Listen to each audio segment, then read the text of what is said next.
Hashem et Siyata Dishmaya, moi aussi j'aimerais partager avec vous une petite histoire concernant ma relation avec un ami de longue date, qui est non-juif, et qui m'a toujours beaucoup aidé. On a étudié ensemble, lorsque j'ai appris mon métier, dans ma vie professionnelle, avant de donner des shiurim et de partager la Torah. Je me suis formé à l'université, et j'ai eu un ami avec qui on a étudié ensemble. Et il n'est pas de la même religion que moi, puisque j'ai étudié dans un autre pays, pas en Israël. C'était bien avant de faire la Aliyah.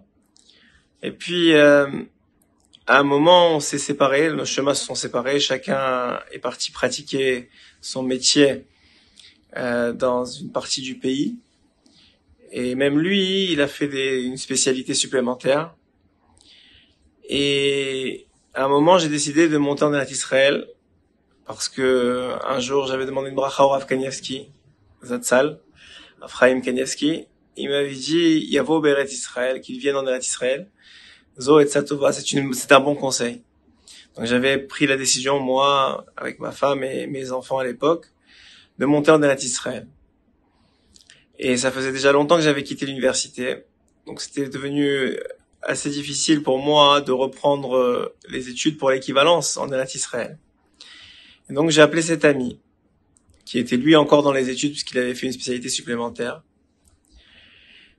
Et je dois dire que malgré qu'il est de religion évidemment pas juive, il a pris des nuits entières à réviser avec moi les examens d'équivalence, parce qu'il savait que c'était important pour moi de monter en Eretz Israël.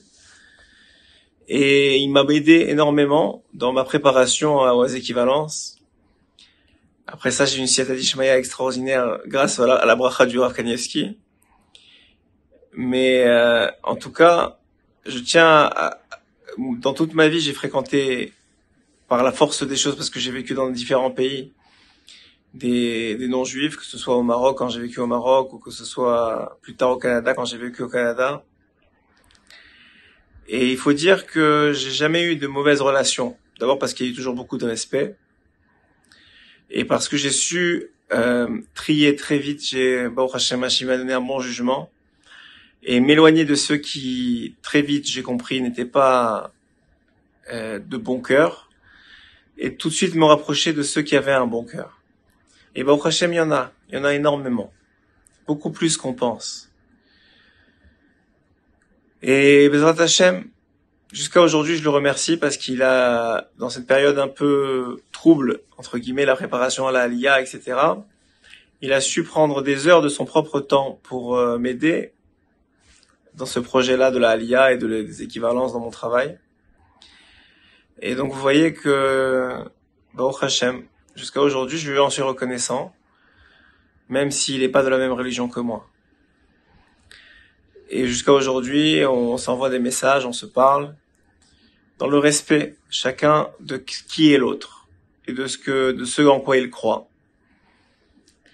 Bien sûr, au fond de moi, je sais que la Torah est vraie, que notre religion est la seule à suivre, mais ça ne m'empêche pas, malgré tout, de respecter le chemin de chacun, en sachant que Hachem ne nous a pas mis dans la même situation, n'ayant pas eu tous les mêmes parents, ni même la même âme. Et que chacun a, aux yeux d'Hachem, son parcours à parcourir, j'ai envie de dire. Et qu'il n'attend sûrement pas de cet ami non-juif la même chose qu'il attend de moi.